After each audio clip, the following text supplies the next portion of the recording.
시간을 지난 가운데 외국인 매도 속에 코스피, 코스닥 모두 약보합권에서 거래 중입니다. 중국 시장도 개장했습니다. 하락 출발한 중국 증시는 상승 전환한 가운데 홍콩과 상해, 선전 성분지수 모두 일제히 상승세 보이고 있습니다. 한국은행이 향후 중국 소비가 중국 정부의 강력한 경기 부양 의지에 힘입어 회복세를 이어갈 것이라고 평가한 가운데 추가 경기 부양책을 실시할 가능성도 있다고 전망했습니다. 엔비디아 젠슨 황 최고 경영자가 자사의 최신 인공지능 칩 블랙웰을 중국에 판매하는 것에 대해 도널드 트럼프 미국 행정부와 논의하고 있다고 밝혔습니다.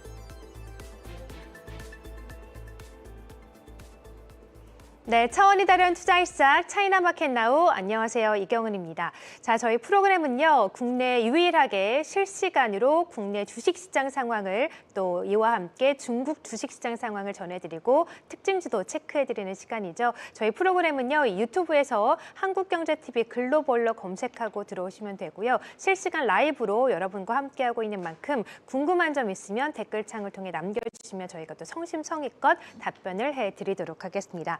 자, 국내 유일하게 중국 증시 상황을 실시간 라이브로 전해드리고 있는 차이나마켓나우 오늘도 함께 해주실 세 분 인사해드리도록 하죠. 자, 먼저 찡린 전문가님 나오셨습니다. 안녕하세요. 안녕하세요. 네, 반갑습니다. 자, 그리고 이하림, 이마영 캐스터도 함께하겠습니다. 안녕하세요. 안녕하세요. 네, 반갑습니다. 자, 오늘도 차이나마켓나우 실시간 라이브로 여러분과 힘차게 시작해 보도록 하겠습니다. 먼저 중국 주식시장 개장 상황부터 체크해 보도록 하죠. 지난주까지 상승세가 이어졌던 중국 시장 최근에 약간 숨고르기 양상이 나타나고 있는데 오늘 상황은 어떻습니까? 네. 우선은 어제 마감 시황 같은 경우에는 반도체, AI주들의 강세가 돋보이는 하루였습니다. 중국판 나스닥 지수들의 강세 마감이 돋보인 가운데 창업판 지수가 거의 4%대 강세, 과학기술 혁신 50지수가 거의 7% 이상의 강세를 보이면서 마무리했습니다. 이뿐만 아니라 주요 벤치마크 지수 역시도 강세를 마감했는데요. 상해 종합지수가 1%대, 선전성분지수가 2%대 강세를 보이면서 마감하는 가운데 이렇게 중국 증시의 상승 랠리가 돋보이는 이번 주입니다. 오늘은 뉴스로 좀 시작을 해보려고 하는데요. 골드만삭스가 조금 전 중국 증시 전망치를 상향 조정하는 뷰를 내놨습니다. CSI 300 지수의 수익률을 12%로 예상하면서 목표치를 기존 4,500포인트에서 4,900포인트로 상향 조정했습니다. 이런 뉴스 덕분일까요? 장 초반보다는 그래도 상승폭을 키워나가는 상해 그리고 선전성분지수입니다. 선전성분지수가 오전에 하락을 뒤로 하고요. 이 시각 현재는 0.5%, 0.3%대 상승세를 보여주면서 12,600선을 상회하고 있고요. 상해 종합지수 같은 경우에는 0.3%대 강세를 소폭의 상승세를 보여주면서 3,850선을 돌파하면서 오전장 보내고 있습니다. 테마 함께 좀 체크해 보도록 하겠습니다. 오늘 테마 같은 경우에는 어제 강세를 보였던 반도체 지수들이 조금은 밀리는 모습입니다. 특히나 기술주들이 조정을 받으면서 하락세를 보이는 가운데 오늘 특히나 캠브리콘이 6%대 약세를 기록하면서 반도체 업종을 끌어내리는 모습입니다. 회사가 투자자들에게 거래 리스크 상승 경고를 발송을 했죠. 여기에 신규 제품 출시 계획까지 부인하면서 캠브리콘의 약세 그리고 어제 급등 영향에 조정을 보이는 반도체 섹터입니다. 하지만 반면에 중국에서는 전기차주들, 특히 배터리주의 상승세가 돋보이고 있습니다. 중국의 전기차가 유럽 점유율 관련해서 5%를 돌파했는데요. 미국의 테슬라가 7개월 연속 하락세를 보이는 것과 대비되는 행보로 이 시각 현재 CATL이 5%대 오름세를 보이고 있고요. 이외 종목들이 3에서 10%대까지 상승폭을 키우면서 그 뒤를 따라가는 모습입니다. 이 밖에 보험주들이 좀 시세를 내주고 있고요. 역시나 은행주들 역시도 강세를 보이고 있고 통신장비나 기타 업종단에서도 좀 상승세를 보이면서 그러면서 지수는 밀리지 않고 계속해서 3%, 0.3%, 0.5% 강보합권 내에서 거래되고 있습니다. 특징주로는 라보브로 유명한 팜마트 있죠. 라보브 시리즈의 신제품 2종이 공개된 가운데 60초 만에 완판됐다는 소식이 있고요. 알리바바의 실적까지 좀 기대가 돌면서 오늘장 시장에서는 그래도 상승과 하락이 전반적으로 지배적인 모습입니다. 이렇게 중국 증시 개장 상황 전해드렸습니다. 네, 중국 시장 상황 함께 살펴봤습니다. 이마영 캐스터가 짚어주신 것처럼 이 골드만삭스에서 중국 증시에 대한 긍정적인 전망을 내놨는데 최근에 중국 시장이 너무나 급등세가 이어지다 보니까 기관에서 매도 자금이 또 나오면서 지난주에는 크게 또 하락을 면치 못하기도 했었거든요. 전문가께서는 이 중국 시장 상황에 대한 전반적인 전망을 좀 어떻게 하고 계세요? 네. 네. 연초부터 지금까지 상해 종합지수, 심천 성분지수, 홍콩 항생지수를 비롯해서 10%대에서 20% 급등했는데요. 지난주부터 이번 주 후반부까지 진행된 약간의 조정은 어떤 펀더멘털이나 하이테크 산업의 고성장 이런 기본적인 상황이 변한 게 아니라 아무래도 가장 큰 게 8월 말에 실적 시즌 다가오면서 그리고 10월에는 또 국경절 연휴를 앞두고 있고 지금 단기적인 어떤 이익 실현의 의미가 가장 크고요. 하지만 지난주부터 한 가지 중국 현지에서 아주 많이 거론된 건 아니지만 자산운용사나 보험사에서 자산운용하는 우리 대학 동창들이 서로 주고받는 얘기가 한 두 가지가 있는데 네. 하나는 지난 4월 2일에 트럼프발 관세 전쟁이 터진 후에 전 세계 증시가 급락했잖아요. 그래서 그 당시 4월, 5월 한 두 달 사이에 중국 정부가 증안 자금을 통해서 중국의 대형주, 테크주 위주로 많이 매수했어요. 4월, 5월, 6월 3개월 2분기 합산 금액만 해도 원화로 한 70조 원을 들어간 거예요. 근데 증안 자금의 성격이 증시 자극보다는 안정화잖아요. 그래서 이제 그렇군요. 거의 5, 6개월 지났으니까 지난주부터 증안 자금 중에 일부 자금이 조금씩 나오고 있다. 네. 그리고 두 번째는 한국도 마찬가지로 증시가 계속 상승하면 사람들이 내가 갖고 있는 현금 또는 주식이 제한되었다 보니까 주식 신용 대출이나 담보 대출을 통해서 더 사잖아요. 네. 근데 그거 증시 부양에는 좋지만 중국 정부가 원하는 거는 안정적인 상승이지 너무 과도한 그런 거품은 아니에요. 그래서 지난주 특히 이번 주 들어서서 공식화된 문서는 아니지만 중국 금융당국에서 너무 과도한 레버리지로 주식 투자하는 건 좀 자제하라. 네. 약간 요런 스탠스를 정보가 좀 네. 있었군요. 그래서 연초부터 네. 지금까지 많이 상승했지만 경제 펀더멘털과 산업의 어떤 발전 추세에는 변화가 없어서 그래서 8월 말 9월쯤에는 약간의 단기 조정이 있을지라도 전체적인 우상향 추세에는 변화가 없다고 생각해요. 네, 우상향 추세는 그럼에도 변함이 없을 것 같다라고 하셨고 그러면 또 오늘 하락을 좀 크게 면치 못하고 있는 반도체는 좀 어떻게 보십니까? 어제까지 이제 캠브리콘이 계속 신고가를 경신했는데 네. 오늘은 좀 6%가 넘게 하락하고 있고 또 회사 차원에서도 투자자들에게 좀 리스크를 당부하기도 했고요. 네. 이와 관련된 반도체 업종 전반적인 분위기도 여전히 긍정적으로 가져가도 괜찮을까요? 네, 저는 중장기적으로 중국 반도체 미국의 제재와 상관없이 그냥 네. 기본적인 AI의 발전과 더불어 반도체의 기본적인 안정적인 성장은 그대로 가고 하지만 미국발 제재가 있었기 때문에 국산화의 시급성이 더 강해지기 때문에 그래서 중장기적인 반도체 AI 관련 그런 우상향 추세에는 입장의 변화가 없고요. 하지만 앞서 방금 캐스터님이 말씀하신 캠브리콘이 어제 장 마감 후에 주식거래 리스크 제시라는 공시를 냈어요. 화면을 보시면 이게 그 공시인데요. 시간 관계로 첫 번째 단락만 말씀드리면 이 공시 취지가 7월 28일부터 8월 28일까지 한 달 동안 우리 회사 주식이 133%나 급등했다. 그러면 요 급등은 물론 상승은 좋죠. 하지만 요 한 달 동안 급등폭이 AI 칩, 요 반도체 동종업종의 상승폭을 훨씬 추월했고 그렇죠. 네. 아까도 상해 과창반 지수나 과창 50 지수, 상해 종합 지수 기본적인 평균 상승폭을 너무 훨씬 추월하기 때문에 지금 상황에서는 좀 투자자분들께서 리스크를 좀 인지하고 좀 조심하세요라고 힌트를 준 거예요. 네. 물론 그 밑에 뭐 실적이나 여러 가지 신제품 발표 계획 없다. 하지만 대체로 중국 같은 경우는 어떤 아무리 고성장인 산업이라도 한 달 내로 130% 이상 상승하면 그 회사가 호재가 있든 악재가 있든 없든 그걸 불문하고 회사 차원에서 어떤 이게 자사- 관례인가요? 이렇게 경고 문구를 대체로 테크조 제시하는 쪽에서 게? 많이 네. 나타나는 사실 그래요? 이 회사 입장에서 이 공시를 내든 안 내든 누가 네. 뭐라 할 건 아니잖아요. 근데 투자자 입장에서 이런 공시가 나오면 또 그만 사야 되나 이렇게 생각할 네, 수도 이런 있잖아요. 공시가 나오면 물론 네. 이 회사는 계속 고성장이지만 네. 분기별로 며칠 전에 나온 거 실적 퍼센테이지 앞에 그는 숫자가 아주 길잖아요. 네, 근데 네.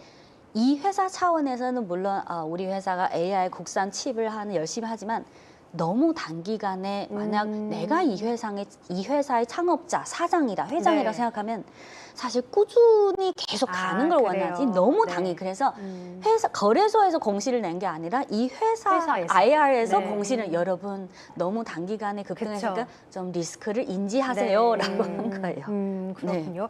우리 입장에서는 좋을 것 같기도 한데 중국에서는 또 CEO 입장에서 경고 문구를 또 내놓다 보니까 네. 이런 주가 흐름에 또 영향을 준 것 같습니다. 또 어제 나왔죠. 이 캠브리콘의 회사 차원에서 언급이 있다 보니까 오늘 또 급락을 면치 못하고 있는 점까지 짚어봤고요. 자, 중국 시장 상황 살펴봤으니까 이번에는 또 특징주도 함께 살펴보도록 하죠. 어떤 특징주들이 있나요? 네.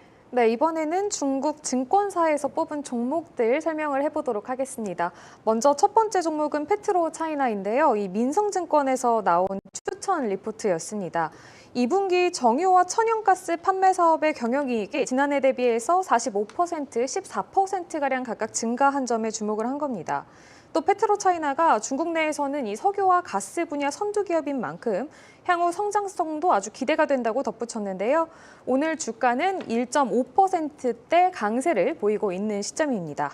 다음 종목도 바로 한번 살펴보도록 하겠습니다. 거진증권에서 나온 리포트인데요. CGN전력, 그러니까 중국 광핵 집단이라고도 하죠. 이에 대한 리포트를 내놨습니다.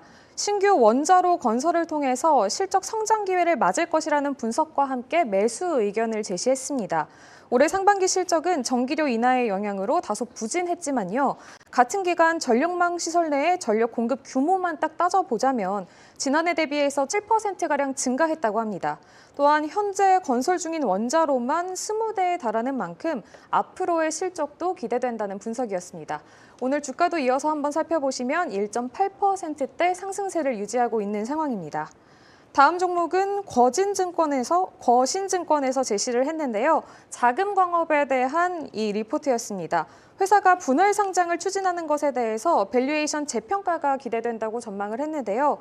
이와 함께 시장 수익률 상회 의견도 제시했습니다.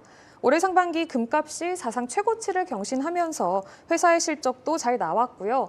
무엇보다 자금 광업은 8곳의 해외 금광자산을 찌진골드 인터내셔널로 개편해서 상장 신청할 계획이라고 밝혔는데요. 이렇게 해외 금사업의 빠른 확장을 추진하는 만큼 글로벌 초일류 광업 기업으로 성장할 수 있다는 평가가 나왔습니다.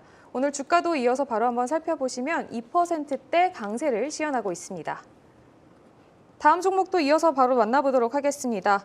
이번 종목은 북경 첨단 생물 제품인데요. 인호증권에서 나온 리포트였습니다. 회사의 매출 성장세에 주목을 하면서 투자 의견 추천을 제시했습니다. 2분기 매출은 지난해 대비해서 약 11% 정도 증가했는데요. 북경 첨단 생물 제품이 중국 혈액 제품 분야에서는 선두 기업이니만큼 글로벌 사업 규모를 계속해서 키워나갈 수 있다는 분석이었습니다. 오늘 주가 움직임도 한번 살펴보시면 오늘 장 초반에는 소폭 상승세를 보이기도 했었는데 현재는 보합권에서 머무르고 있는 흐름입니다. 그리고 마지막 종목은 저희가 앞서서 계속해서 이야기를 하고 있었던 캠브리콘이었습니다. 분명 이제 오늘 장에서는 주가 흐름이 그렇게 좋지 않았지만요. 추천 리포트가 다시 또 나왔습니다. 민성증권에서 나왔는데요. 상반기 회사의 매출이 무려 4,347% 증가했고 그리고 지배주주귀속 순이익도 흑자 전환에 성공했다는 점을 짚었습니다. 올해 처음으로 상반기 이익이 실현된 만큼 이제는 회사의 수익성이 검증되었다는 건데요. 이 수주도 충분한 상황이라서 중국 AI 칩 분야 선두 기업으로서 향후 발전이 계속해서 기대가 된다는 분석이었습니다. 다만 오늘 주가 움직임 한번 살펴보시면 무려 6%대 빠지는 움직임을 좀 보이고 있는 상황이었는데 앞서서 설명해 주신 것처럼 이 회사에서 리스크에 대한 공시를 좀 내놓은 영향이라고 분석이 될 것 같습니다. 연구원님, 그러면 이러한 급락세가 좀 앞으로 당분간은 조정이 될 거라고 보시나요? 아니면은 금방 또 우상향을 할 거라고 보시나요? 지금 중국 현지 기본적인 의견은 8월 말 9월 초까지는 잠깐은 쉴 것 같다. 네. 그리고 어차피 물론 단기적으로 볼 때는 방금 말씀드린 그 리스크 관련 공시, 주가의 급등. 근데 중장기적으로 엔비디아 요인을 고려하고 트럼프발 관세 전쟁 요인을 고려하면 어쨌든 중국은 지금부터 H20을 대체하고 뭐 엔비디아의 최첨단 칩을 대체하는 그런 국산 칩으로 계속 가자. 이거는 이미 나중에 설령 미국발 제재가 없어지더라도 중국은 계속 국산화로 갈 거예요. 그리고 그렇겠죠? 이번 주 화요일에 말씀드린 지난 8월 21일에 딥시크가 새로운 빅모델 버전인 V3.1을 발표할 때 밑에 고정될 걸로 이 모델은 차세대 국산 칩을 위해서 맞춤형으로 설계한 거다. 그러면 딥시크가 이미 깃발을 듣고 이렇게 시작하면 그 캠브리컨이든 뭐 중국의 국산 칩 관련 종목들은 지금 당장은 이런 너무 많은 기관, 외국인 개인들이 자금이 캠브리컨을 비롯해서 SMIC 이런 반도체 AI 이런 미래의 어떤 성장성이 보장된 이런 종목에 이미 단기 내로 너무 집중돼 있다 보니까 네. 단기적인 이런 이익 실현은 저는 정상적인 현상. 그리고 오히려 어제 중국 동창이랑 오히려 계속 가는 것보다는 중간중간에 잠깐 쉬어갈 때. 하는 게 그쵸. 더 건전할 것 같다. 그렇죠. 그래서 쉬어갈 때 또 모아가야 된다는 말씀이신 네, 거죠? 그래서 지금 네. 현지에서는 뭐 리스크 공시나 이런 거를 그렇게 부정적인 걸로 인지하지를 않아요. 네, 알겠습니다. 자, 그런 의미에서 반도체 이런 캠브리콘까지 그동안 급등을 좀 뒤로하고 쉬어가는 종목들은 좀 모아가 보는 전략도 좋을 것 같다라고 말씀하셨고요. 자, 그럼 좀 더 자세하게 중국 시장 상황에서 특징적인 종목들 자세하게 좀 더 체크해 보도록 하겠습니다. 여전히 중국, 상해 그리고 심천, 홍콩 모두 상승세를 이루어내고 있는 모습인데요. 계속해서 언급을 해드린 것처럼 그동안 많이 올랐던 반도체나 AI 종목들이 좀 쉬어가고 있는 반면에 그동안 오르지 못했던 소비주 또 금융주들, 오늘은 또 히토류 관련된 종목들도 급등세가 이루어지고 있거든요. 어떤 종목들이 좀 특징적으로 꼽혀질까요? 오늘은 테크, 뭐 AI 관련 테크주가 일제 급락한 가운데 그쵸. 또 순환의 장세로 우리가 항상 이 네, 규칙을 지금 순환의 실감하고 장세. 있는 네. 음식료, 미용, 보험이 오늘 5%대 급등하고 있고 네, 이유가 있을까요? 보험주가 급등하네요, 사실은 오늘은. 어떤 호재보다는 네. 그냥 8월 마지막 주에 실적 공시도 일단락됐고 순환매 장세 그 성격이 가장 크다고 생각해요. 하지만 오늘은 테크주는 일제 하락했지만 그 CATL, BYD를 비롯해서 배터리 종목들이 또 테크주 중에서는 상승 중인데요. 네, 예를 들어서 BYD가 또 유럽에서 테슬라를 제쳤다라는 뉴스도 그러니까 CATL은 있더라고요. 배터리주 네. 1등, BYD는 전기차 전기차, 1등 플러스 예. 배터리 2등 이렇게 생각하면 돼요. 그래서 네. 배터리주를 볼 때는 CATL 1등, BYD 2등 이렇게 같이 봐야 돼요. 그럼 화면을 보시면 오늘 테크주가 일제 급락한 가운데 CATL, 홍콩에 상장한 CATL은 지금 4.52% 상승 중이에요. 근데 어제 장 마감 후부터 오늘 개장 전까지 CATL 관련 나온 뉴스나 공시를 보면 한 3가지가 있는데 지난 7월부터 중국 정부에서 철강이나 시멘트 이런 전통 산업 위주로 과당 경쟁하지 말라. 구조 조정을 통해서 좀 가격도 건전하게 가라. 좀 과당 경쟁 방지. 근데 배터리는 사실 전통 산업은 아니잖아요. 그렇죠. 근데 이런 전체적인 정부의 의지대로 가면 배터리는 이미 아주 성숙한 산업이에요, 지금.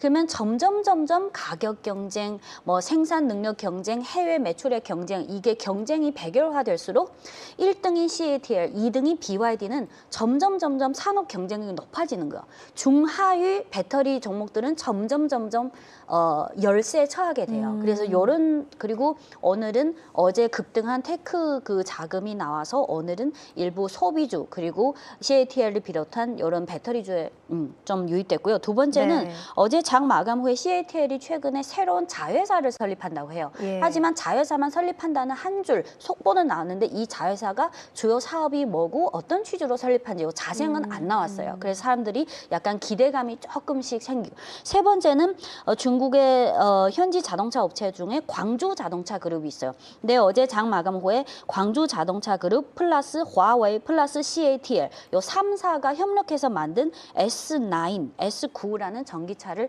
이제 조만간 출시할 거다. 요 3가지가 어제 장 마감 후에 나온 거라서 오늘 자금 유입 중에 CATL이 좀 유리한 위치에 있는 것 같습니다. 네, 특징주로 이제 실시간 특징주로 CATL까지 짚어주었고 말씀을 해주신 것처럼 오늘은 정말 철저하게 순환매 장세가 나타나고 있는 것 같아요. 그동안 오르지 못했던 보험주와 함께 또 상해 시장에서는 주류 관련된 종목들도 다시 오르고 있고 또 호텔, 관광 쪽 네. 업종에 있는 종목들도 오늘 오름세가 두드러지는데 중국도 이제 9월 말 10월 초에 긴 연휴가 있잖아요. 네. 이와 관련된 움직임인지 어떻게 보고 계세요? 네. 예를 들어서 중국에서 가장 유명한 관광 호텔이나 이런 여행 시즌이랑 관련된 일동주라면 아무래도 면세점이에요.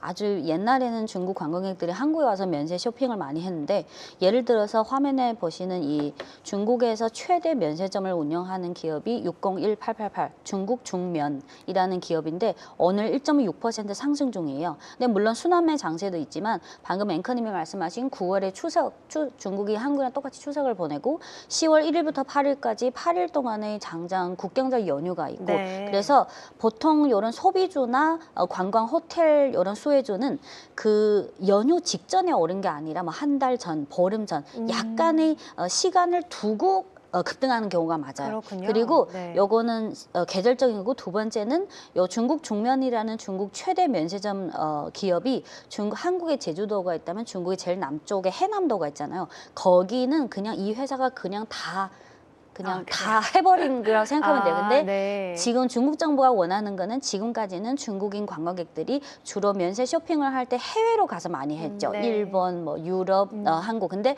이제부터는 그러면 그 해외 쇼핑하는 중국 GDP에 아무 도움이 안 돼요. 그래서 이제는 그 해남도를 중국인들이 이제부터 여기서 면세 쇼핑을 많이 하도록 여러 가지 혜택을 많이 부여하고 있어요.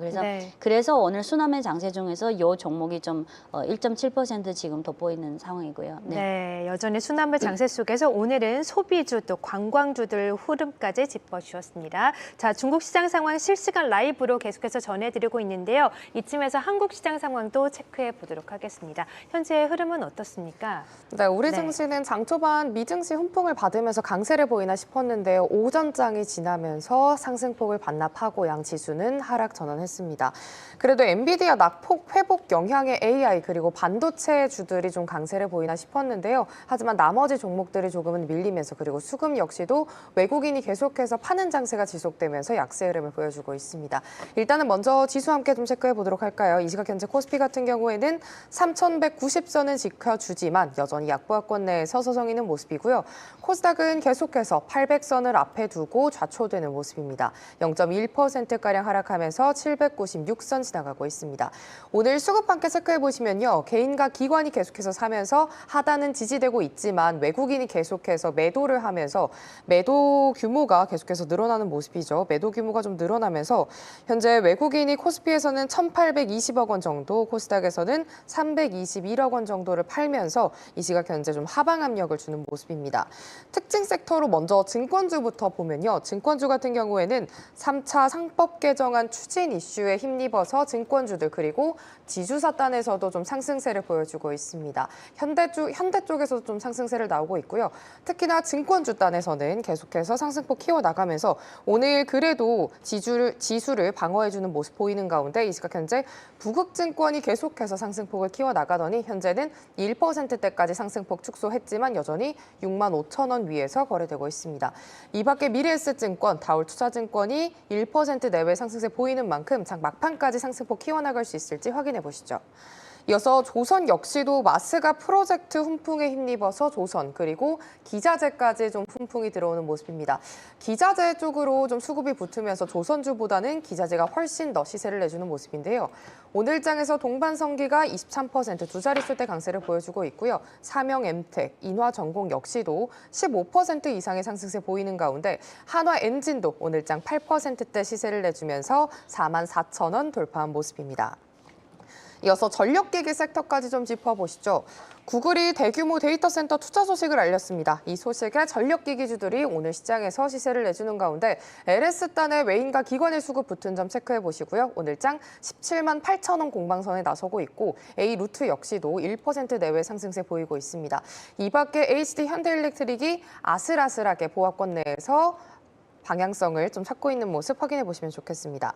특징주로는 삼양식품을 좀 가져와 봤는데요. 삼양식품 같은 경우에는 오늘 오전에 프리마켓에서 신고가를 경신한 이후에 정규장에서는 하락폭을 키워나가는 모습입니다. 증권가에서 긍정적인 뷰가 나왔는데요. 목표가가 190만 원까지 열린 상황에서 이 시각 현재는 1.5% 하락하면서 157만 원 선에서 서성이는 모습입니다. 이어서 아시아 증시 시장까지 좀 확인해 보시죠. 오늘 아시아 증시 대체 자체적으로 혼조세 보이는 가운데 우리 증시가 지금 반락한 점 확인해 보고 있고요. 일본 증시가 오늘장에서도 0.3%대 하락하면서 42,670선 지나가고 있습니다. 좀 주목해 볼 만한 국가로는 바로 대만의 각권 지수가 있죠. 사상 최고치 랠리가 계속해서 이어지는 가운데 오늘장에서도 견조하게 0.5%대 상승세 보이고 있고요. 항생지수 역시도 짙은 빨간불 켜는 가운데 오늘 호주 증시 역시도 약보합권 내에서 거래되고 있습니다. 오늘 니케 지수 같은 경우에는 약보합권 내에서 거래되고 있지만 그래도 소프트뱅크 그룹이 1% 내외 상승폭을 좀 키워가면서 지수의 하방은 방어해주고 있고요. 물산주 그리고 유통주 단에서는 그래도 빨간불을 켜내면서 미쓰이물산이 상승세를 보이지만 다만 이제 반도체 그리고 전력기기 섹터에서 차익 실현 매물 그리고 오늘 수급이 좀 빠지면서 도쿄 일렉트론이 오늘장 1%대 약세를 보이고 있습니다. 어드반테스트는 장 초반에 하락세를 보였다가 이 시각 현재는 강보합권 내에서 거래되고 있습니다. 지금까지 우리 한국 증시 포함한 아시아 증시 상황 전해드렸습니다. 네, 자, 아시아 시장 상황까지 살펴봤고요. 이어서 국내 시장에서 주목하고 있는 특징주도 함께 체크해 보도록 할까요? 네. 네, 우리 시장에서 내놓은 중국 특징주 관련 리포트 이어서 살펴보시겠습니다. 최근에 중국 국무원이 인공지능 플러스 행동계획을 발표한 것과 관련해서 미래에셋증권에서도 이 리포트가 나왔습니다. 중국이 해당 계획을 통해서 과학기술과 산업, 소비, 민생, 거버넌스, 글로벌 협력 등 6대 분야에서 AI 응용을 전방위적으로 확대한다고 하는데요. 그동안은 분선적으로 좀 추진을 해왔던 관련된 정책들을 이 중앙정부 차원에서 통합을 하고 AI 발전 목표에 대한 KPI를 명확히 했다는 점에서 주목을 받고 있습니다. 리포트는 이 중국 AI 기술의 국산화 그리고 기술 자립 등에도 주목을 좀 하면서요. 빅테크와 AI 소프트웨어, 반도체 등 산업에서의 전략적인 접근이 아직도 유효하다고 판단을 했습니다. 오늘은 이 리포트에 명확한 특징주가 나와 있지는 않았고요. 그래서 연구원님께 좀 여쭤보려고 하는데 짧게 좀 관련주는 어떤 거를 보면 좋을지 말씀을 좀 해주실 수 있을까요?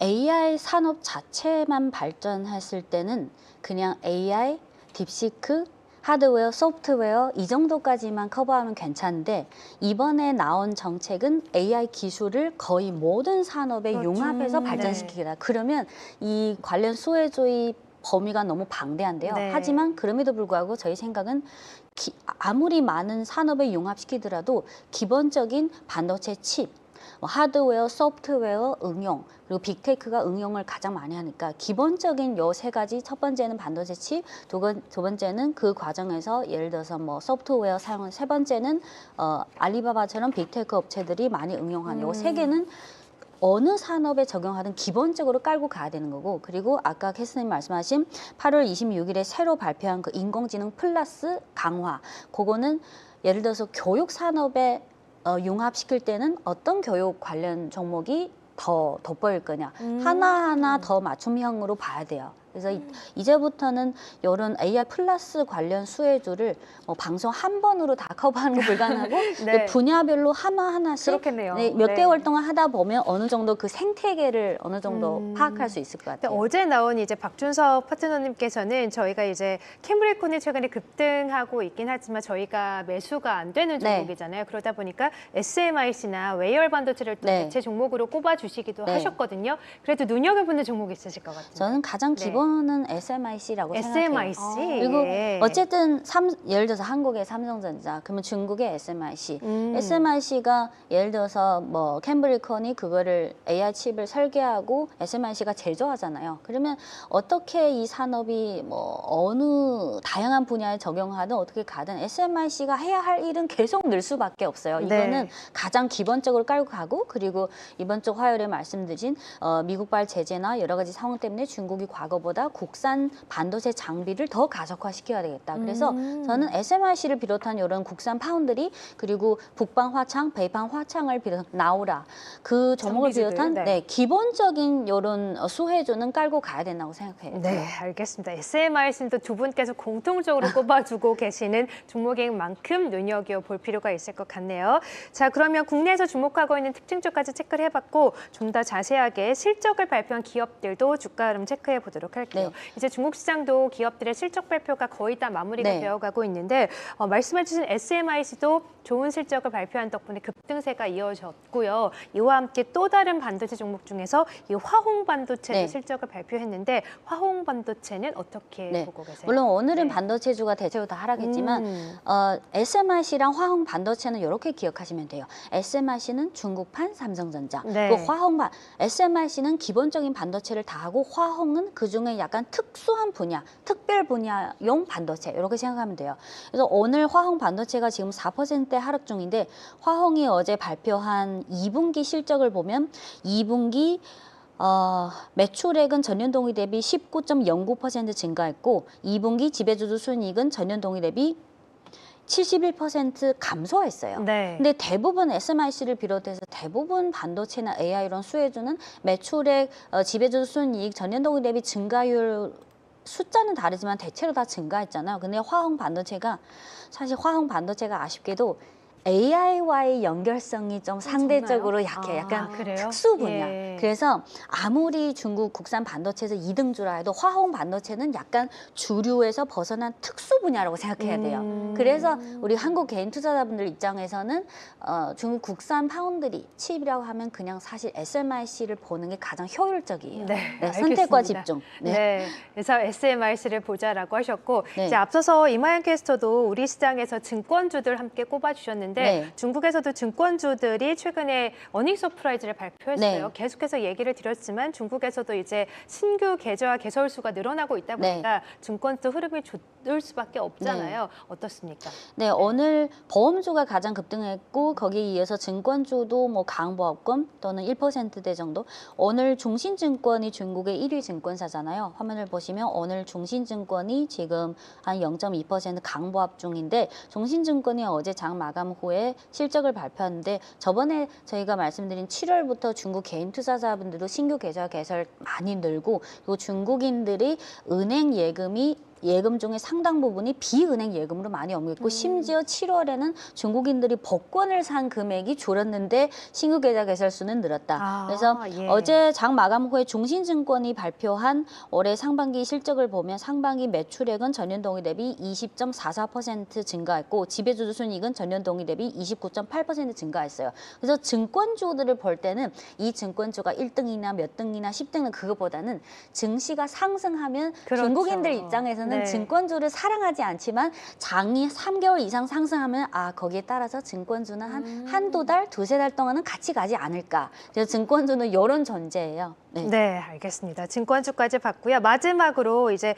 호라이즌 로보틱스도 좀 보도록 할게요. 어제 실적 발표와 함께 또 큰 폭으로 상승했는데 오늘은 그래도 상승세 이어지고 있긴 한데 로봇주도 중국에서 주목할 이 테마주 중에 하나잖아요. 네. 호라이즌 로보틱스는 주가 차트 흐름 어떻게 보세요? 제가 지금 아직 화면이 네. 안 나와요. 오늘 시장에서는 강보합권 보이고 있는데요. 네. 또는 그거랑 관련된 예를 들어서 오늘 유비테크가 지금 강보합권인데요. 네. 0.1%. 유비테크랑 유니치를 포함해서 6월, 7월, 8월에 계속 전기차 업체나 제조 공장에서 많은 수주를 받고 있는데 근데 오늘 테크주가 일제 급락한 가운데 유비테크를 포함해서 이런 로봇주는 그나마 강보합권인데요.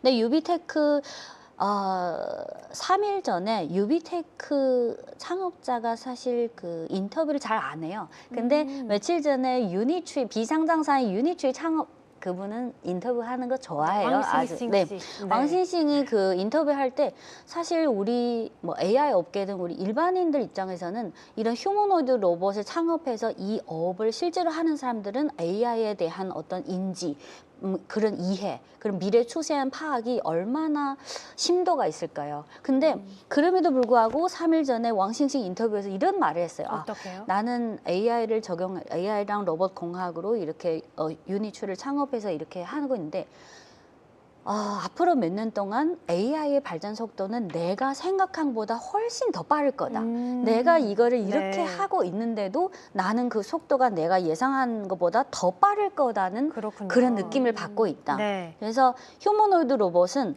아까 캐스터님 말씀하신 8월 26일에 발표한 AI 플러스 네. 보고 전 산업에 융합시키겠다. 거기에는 또 휴머노이드 로봇도 포함돼 있어요. 네. 그래서 8월 말 9월 초에 잠깐 조정이 있더라도 이런 장기적인 정부 스탠스랑 맞는 고성장 산업의 우상향 추세는 저는 확신한 편이라고 생각해요. 네, 중국 정부 정책과 맞물리는 또 로봇 관련주, AI 테크주는 그래도 모아가보자라고 말씀하셨습니다. 자, 중국 시장 상황 실시간 라이브로 특징주까지 자세하게 체크해드렸고요. 이어서 원자재 시장도 함께 보도록 하겠습니다. 자, 현재 흐름은 어떻습니까? 이하는 캐스터. 네, 먼저 국제 유가부터 살펴보도록 하겠습니다. 간밤에 국제 유가는 큰 폭의 상승세를 좀 보였습니다. 여기 보시면 아주 큰 폭으로 오른 것을 확인하실 수가 있는데요. 러시아와 우크라이나 간 공격이 좀 지속되고 있는 상황에서 이제 어제 기준으로 현지 시간 28일이죠. 러시아가 우크라이나 수도 키이우를 공격하면서 이 수십 명의 사상자가 나오기도 했습니다. 이 양국 간의 교전이 계속되는 만큼 원유 수급에도 차질이 빚어지고 있고요. 유가는 계속해서 상방 압력을 받고 있는 상황입니다. 시장은 향후 트럼프의 발언에 좀 귀를 기울이고 있는 모습이니까요. 이 부분도 좀 기다려보셔야 될 것 같고요.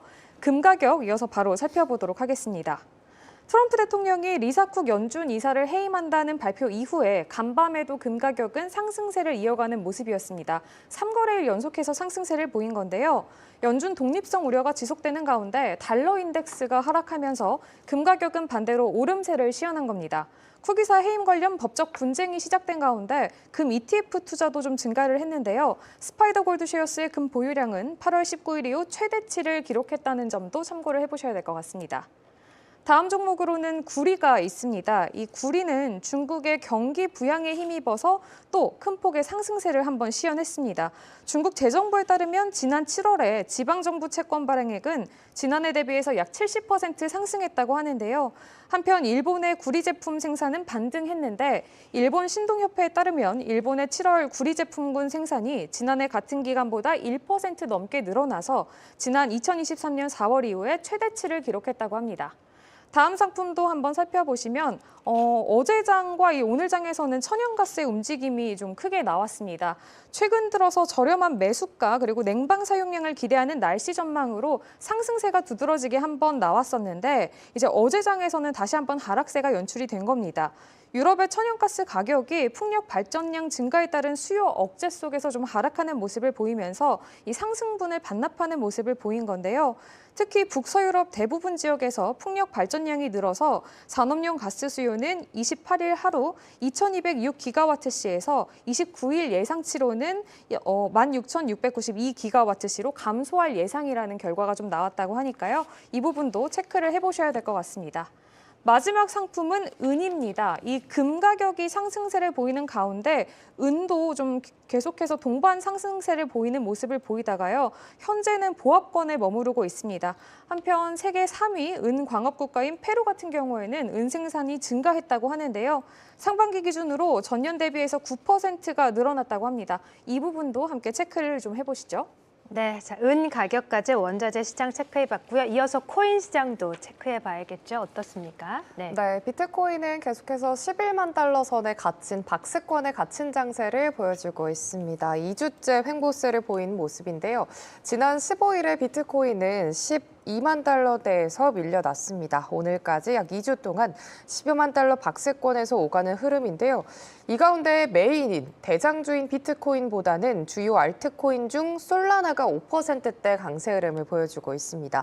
이제는 비트코인보다는 그 격가지 단에서 조금 더 상승세를 보여주는 모습인데요. 이 시각 현재 솔라나는 1%대 강세 흐름 보여주고 있습니다. 이 밖에도 이더리움 그리고 알트코인 단에서 더 오름세 보이는 점 확인해 보시면 좋겠습니다. 네, 자, 코인 시장까지 확인을 해봤습니다. 자, 차이나 마켓 나우 현재 여러분께서는 실시간 라이브로 함께하고 계시고요. 이어서 차이나 투자 인사이트로 이어가겠습니다.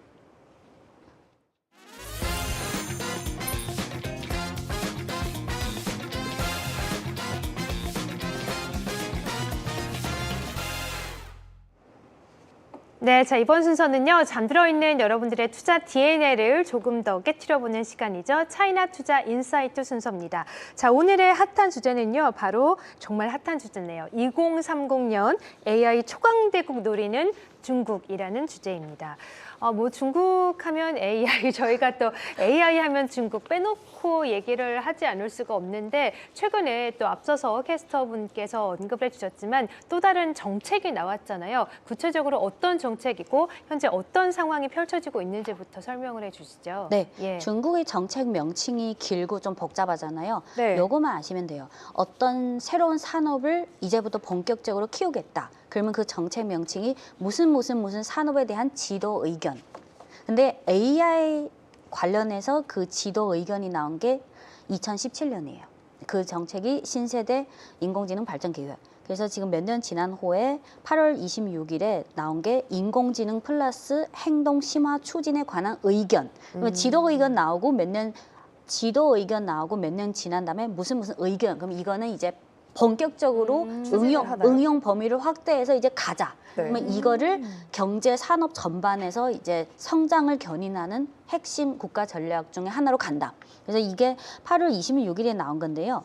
근데 중국에서 정부 차원에서 나오는 정책도 있고 그 밑에 각 부처에서 나온 것도 있는데 요거는 중앙정부 국무원에서 나온 거니까 급으로 따지면 1급이에요. 아, 그래요? 그래서 요거를 정말 확실한 정책이라고 보고 왜냐면 어떤 있겠네요. 네. 정책은 예를 들어서 정보와 통신부, 무슨 주택건설부 네. 그거는 2단계죠. 아, 근데 요거는 그래요? 국무원에서 낸 거니까 요거는 1단계. 국가 전략이랑 관련된 건 1단계. 네. 네. 그래서 우리가 지금까지 뭐 딥시크를 포함해서 중국이 뭐 미국 못지않게 열심히 AI를 발전하는데 네. 지난 몇 년 동안은 AI 빅모델, AI요 산업 자체를 발전해 온 게 가장 컸어요.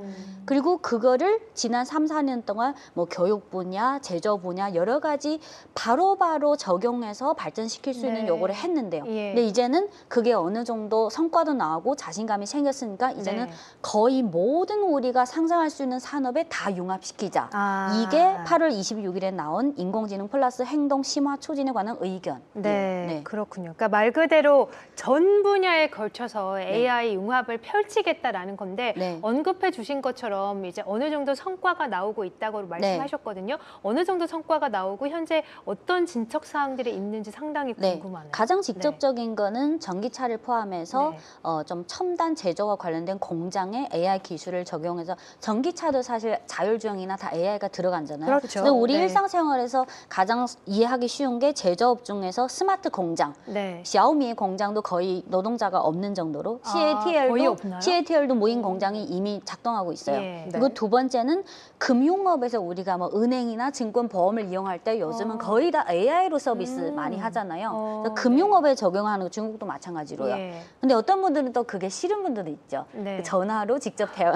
그러니까요. 상담원분과 연결되기가 이게 너무 사람마다 힘들어요. 좀 성향이 네. 다. 그리고 세 번째는 네. 자율주행뿐만 아니라 중국에 이미 무인 택시가 이미 여러 도시에서 응용되고 있잖아요. 그러면 네. 그거는 운송이랑 관련된 거고. 네. 그리고 또 소매랑 전자상거래는 물론 전자상거래가 이미 10년 넘게 이미 다 우리가 익숙한 산업이지만 전자상거래에서도 AI나 빅데이터를 수집해서 이 고객이 언제쯤이면 요 제품을 살 확률이 높아. 요런 빅데이터를 이 소비자들이 성향을 파악하는 수단으로. 네. 그리고 또 문화나 엔터. 한국도 일부 AI로 만든 그런 걸그룹이나 그런 것도 나오고 있잖아요. 네, 인기는 끌지는 못했지만. 그래서 엔터랑 접목하는 분야도 꽤 아, 많더라고요. 그래요? 네. 그 마지막 두 번째가 에너지랑 전력. 네. 우리가 에너지 특히 뭐 석유나 전력 이런 산업은 우리가 생각하기에는 AI랑 거리가 좀 있고 약간 전통. 근데 아니에요. 중국은 전통 석유 산업이든 특히 전력 시스템에서 AI를 활용해서 그 전력 시스템의 효율성을 높일 수 있는 그 작업을 계속 꾸준히 하고 있거든요. 네. 그 마지막에 농업. 중국이 농업. 지금 DJI라는 드론 회사가 글로벌 드론 시장의 70%를 차지하는데 네. 농업에서 특히 신강 위구르나 인구가 적고 근데 농업 재배 면적이 넓은 그런 곳에서는 드론 안에도 AI 기술이 들어가잖아요. 그렇죠. 그래서 농업에서 적은 인력으로 더 높은 생산성을 그래서 지금까지는 요 몇 개 산업 위주로 이미 진행 중이고 그에 따른 경제적 성과도 이미 나오고 있어요. 네. 근데 이건 좀 번외 질문입니다만 네. 이제 중국도 우리나라 못지않게 좀 취업난이 심각하다고 알고 있는데 이렇게 거의 모든 산업에 AI 또 이런 로봇이 진출해 있으면 네. 취업난에도 좀 상당히 영향을 많이 미치지 그게 않나요? 저도 사람인지라 네. 짧게 생각하면 예. 그게 약간 우리 개인의 이익과 모순되는 부분이 생기게 되죠. 그쵸. 어느 날은. 네. 근데 저는 이렇게 생각해요. 예를 들어서 일본, 한국이 지금 60세 이상 인구가 거의 30% 정도, 일본 더 높고 한국 28. 지금 중국의 전체 인구에서 60세 이상이 22%고 2030년이 되면 25%를 넘을 거예요. 초고령이. 그러면 네. 아무리 나라에서 이 노령화를 위한 뭐 여러 가지 복지, 의료 그 혜택을 하더라도 이 노령화가 가속화되는 추세는 막을 수 없어요. 네. 그러면 여기에다가 아무리 많은 이거는 역전할 수 없어요. 그러면 네. 아예 선제적으로 지금은 중국이 전 세계 제조업에서 35%를 차지해요. 하지만 왜 IMF가 4월 달에 발표한 전망에 따르면 5년에서 10년 지난다면 중국의 제조업이 전 세계에 차지하는 비중이 40%를 넘어설 수 있어요. 하지만 우리가 일반인으로 생각하면 분명히 젊은 사람들의 취업이 경기 없는데. 둔화나 네. 로봇이나 AI 이런 기술 때문에 대체받는 경우도 많고 그렇겠죠. 또 노령화가 네. 계속되면 분명히 그런데 왜 중국이 전 세계 제조업이 차지하는 비중이 높아질 거다. 저는 그중에 아주 큰 기술 견인력이 바로 AI라고 보시죠. 생각해요. 네. 그래서 이제부터 중국이 뭐 10년, 20년 후 원하는 거는 노령화, 저출산, 청년 취업난 이거는 기정사실이에요. 물론 거기에 따른 국가 차원의 보상이나 복지는 해줘야 돼요. 하지만 예를 들어서 극단적인 상황에서 14억 인구가 언젠가는 5억이 될 거잖아요. 네. 언젠가는 네. 뭐 몇십 이미 지금 피크 찍었어요. 그러면 5억의 인구로 전 세계 제조업의 40% 심지어 그 이상을 계속 유지해야 거기에 따른 경제 효과랑 그거를 복지로 해서 중국 국민들에게 혜택을 줬어요. 그래서 저는 이거를 우리 개인들의 어떤 실생활적인 입장이랑 네. 국가 차원이나 몇십 년 네. 이런 장기적인 국가 발전 전략이랑은 약간 좀 따로 다른 보자. 차원인 것 같아요. 예. 네. 그렇군요. 당장은 개인 차원에서는 좀 불이익이 있는 것 같지만 국가 차원에서 좀 장기적으로 볼 필요가 있겠다. 그리고 한국의 네. 가전이라 하면 LG가 있듯이 중국의 그 옛날에 국산 국민 브랜드 네. 중에 하이어라고 있어요. 하이어. 세탁기, 지금도 잘 냉장고. 나가잖아요. 네, 지금 네. 해외에서 엄청 잘. 네. 근데 하이어 그 회장이 지난주에 인터뷰에서 이렇게 말했어요. 하이어는 사실 좀 전통적인 근데 생각보다 AI 기술을 아주 많이 융합시켰더라고요. 그래서 이 회장이 지난주에 인터뷰에 이렇게 말했어요. 이제부터는 똑똑한 사람이 똑똑한 똑똑한 AI와 같이 진보하면 맞아요. 살아남는 네. 거고 그쵸. 그렇지 않으면 이제 도태될 그래서 수도 있겠네. AI는 네. 우리가 감정적으로 싫다 그런 거가 아니라 네. 우리가 필수적으로 받아들이고 같이 진보해야 된다. 그래요. 이거를 공생할 받아들여야 수 있는 된다. 방법을 찾아야 그런 되네요. 말을 맞아요. 하더라고요. 네. 요즘에는 정말 많은 분들 얘기를 들어봐도 AI를 잘 활용할 수 있는 사람이 네. 인재가 되는 것 같다 그쵸. 이런 생각이 들어요. 그런 면에서 또 말씀해 주신 네. 것 같은데 그러면은 현재 중국이 이제 발표한 이런 정책이 어떤 분야에 좀 더 중점을 두고 네. 있는지 궁금하고 그래서 우리가 또 수혜로 볼 만한 종목들이 네. 어떤 종목들이 있을지 정책 궁금합니다. 원문을 보면 1번부터 6번까지 거의 풀로 다 커버되는데요. 근데 이 1번부터 6번까지 6대 분야를 중점적으로 융합시키겠다. 근데 6대 분야요. 네. 근데 1번이 지금까지 우리가 서방이든 아시아든 뭐 한국이든 중국이든 어떤 과학기술을 연구할 때는 우리가 0부터 1까지 그리고 아시아는 원래는 1부터 100까지 작업을 많이 했잖아요. 근데 이제는 중국을 비롯해 아시아 사람들도 0부터 1까지의 과학기술 발명이나 혁신을 해야 된다. 근데 지금까지는 이 발명 과정에서 AI를 굳이 약간 근데 이제부터 0부터 1까지의 과학기술 발명이나 혁신, 창조 이 과정에서도 가급적 AI를 적용해서 효율성을 높이고 이 혁신 발전 어떤 과학기술의 혁신에 도움이 되면 AI를 적극적으로 가자. 그리고 네. 두 번째는 AI를 아까 말씀드린 이미 한 10개 정도 산업에 잘 융합시키고 있는데 그뿐만 아니라 점점 더 많은 산업 그리고 그 산업의 첫 번째 절차별로 융합시켜서 효율성을 높일 수 있는 거는 가급적 다 하자.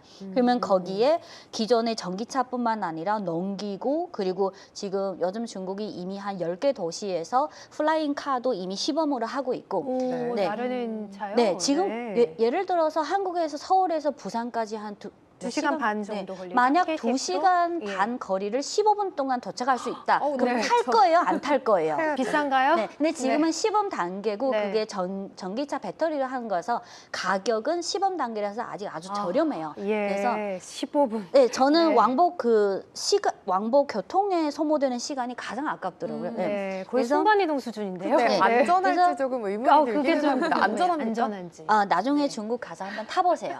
네. 알겠습니다. 그래서 지금까지는 전기차나 자동화 생산, 근데 이제부터는 그 전기차 생산 중에서도 생산 라인뿐만 아니라 이 회사의 재무회계, 경영관리, 그러니까 풀 산업뿐만 아니라 그 산업의 공급망 전체에 AI 기술이 도움된다면 다 활용하라. 그리고 세 번째는 중국이 지금 경제 지표 중에 그 내수 소비가 좀 많이 둔화됐잖아요. 네. 그래서 세 번째가 AI 플러스 소비 업그레이드. 우리가 라부부도 그렇고 뭐 관광 면세점도 그렇고 특히 요즘 젊은 사람들은 점점 어떤 감정적인 정서적인 만족감. 그러니까 옛날처럼 그런 게 그냥 뭐 중요하죠. 명품 비싼 거 가심비라고 하죠. 네, 그러니까 약간 위로를 차트 받은 보면서 한번 볼까요? 아, 네. 그래서 세 번째는 네. AI 플러스 소비 업그레이드. 근데 아까 그 1번 과학기술이랑 풀 산업이랑 풀 밸류체인에 적용되는 거는 가장 기본적인 수혜자는 저는 SMIC라고 생각해요. SMIC. 예를 들어서 화면 보시면 네.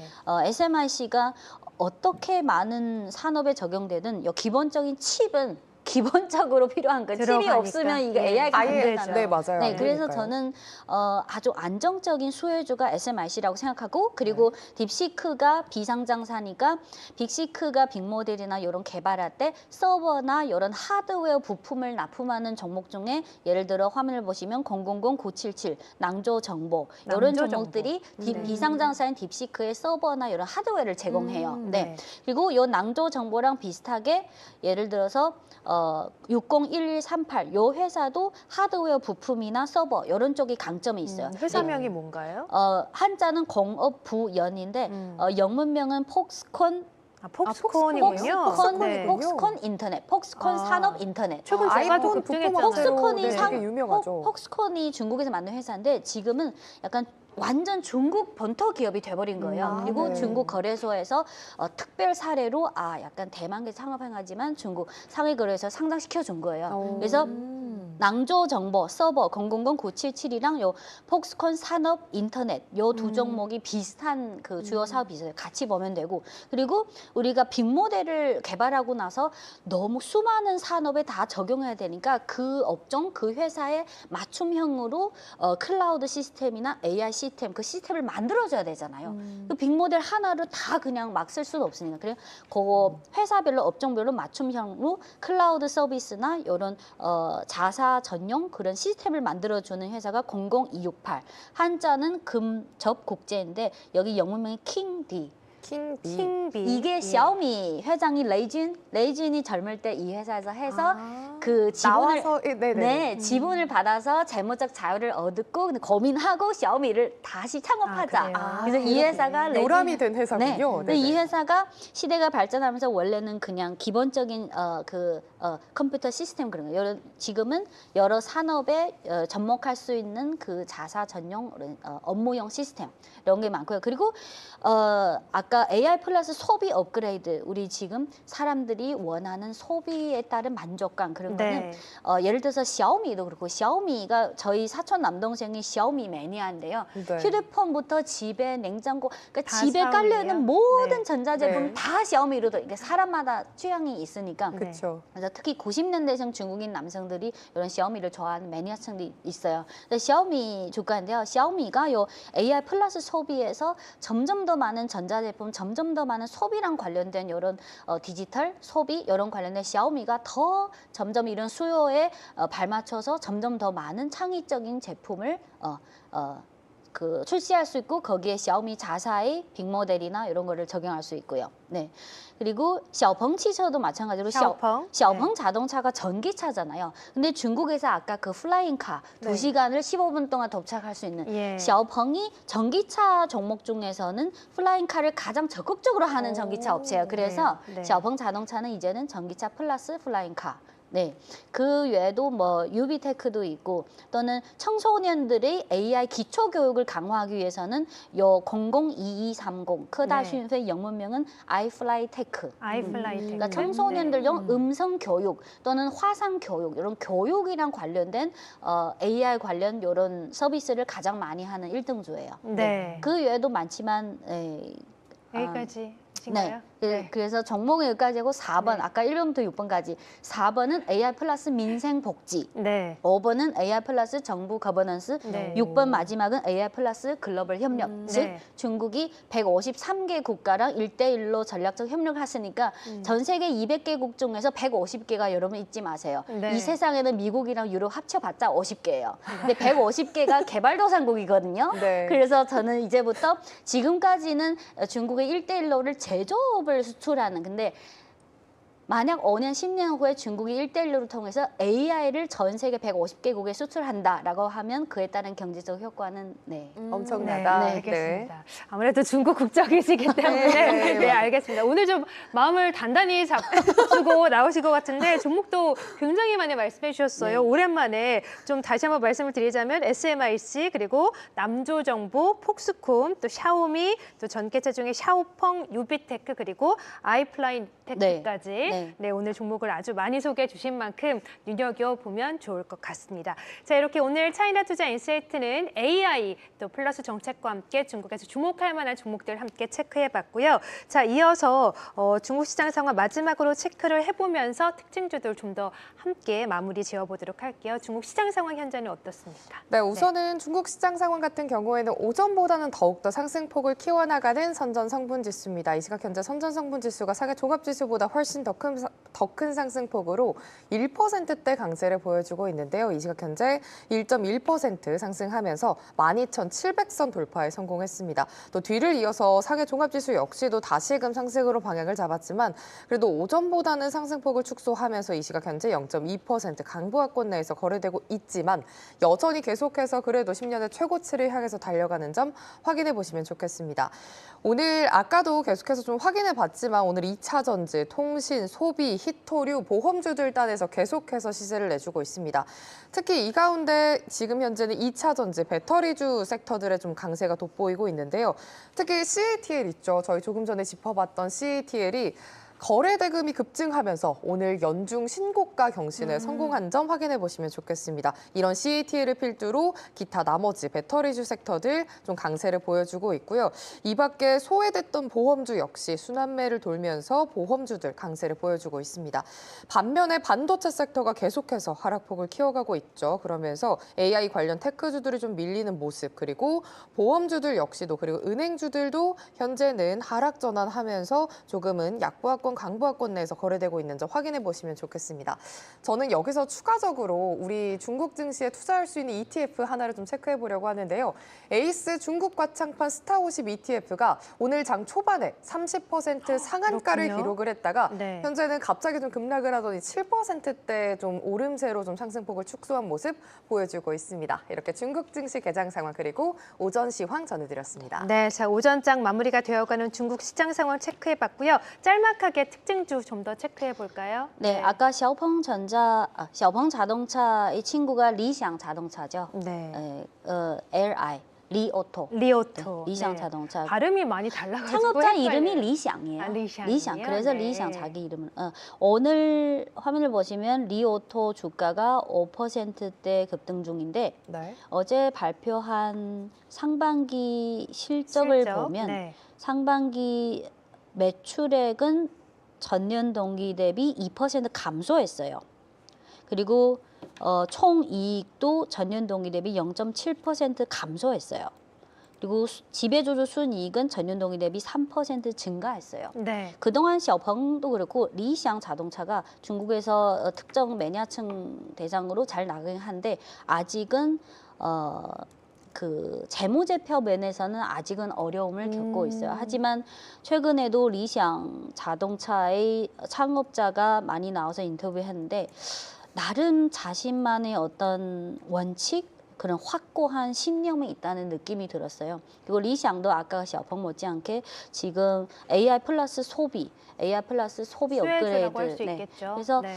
아직은 한 2, 3개 분기가 지나야지 뭔가 실적 재무제표상 좀 예쁘게 나오지 않을까. 네. 그리고 올해 상반기에 전기차 인도량은 전년 동기 대비 7.9% 증가했어요. 네, 근데 맞아요. 아직은 재무제표의 개선 속도가 판매량, 생산량 그거랑 조금 못 따라가는. 네.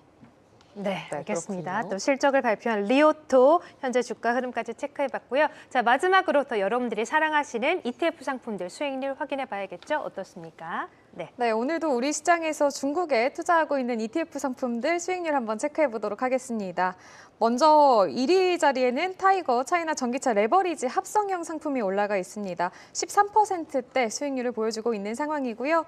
그 밑으로는 에이스 중국 과창판 스타50 상품이 합성형을 제외하고는 오늘 장에서 가장 높은 등락률을 보여주고 있는 상황입니다. 7%대 오르고 있고 그 밑으로 타이거 차이나 전기차 솔라 액티브 상품 그리고 에이스 BRD 밸류체인 액티브도 확인을 해보실 수가 있고요. 전반적으로 전기차와 관련된 종목군들이 오늘 장에서 좀 높은 수익률을 보여주고 있는 가운데 타이거 차이나 휴머노이드 로봇과 코덱스 차이나 휴머노이드 로봇 등의 상품도 오늘 장에서 좀 좋은 흐름을 계속해서 보여주고 있습니다. 그 외 타이거 차이나 테크 탑10, 그리고 에스플러스 차이나 1등 기업 포커스 10 액티브 등의 상품들도 오늘 장에서는 모두 다 2%대가 넘는 수익률을 지금 보여주고 있으니까요. 함께 참고를 해보시면 좋겠습니다. 고 이보다 좀 더 자세하게 몇몇 개의 상품들을 살펴보도록 하겠습니다. 먼저 오늘 장에서 합성형을 제외하고는 가장 높은 수익률을 보여주고 있는 상품이죠. 에이스 중국 과창판 스타50 상품 같은 경우에는 한 주간 수익률이 7%대에 달하고 있습니다.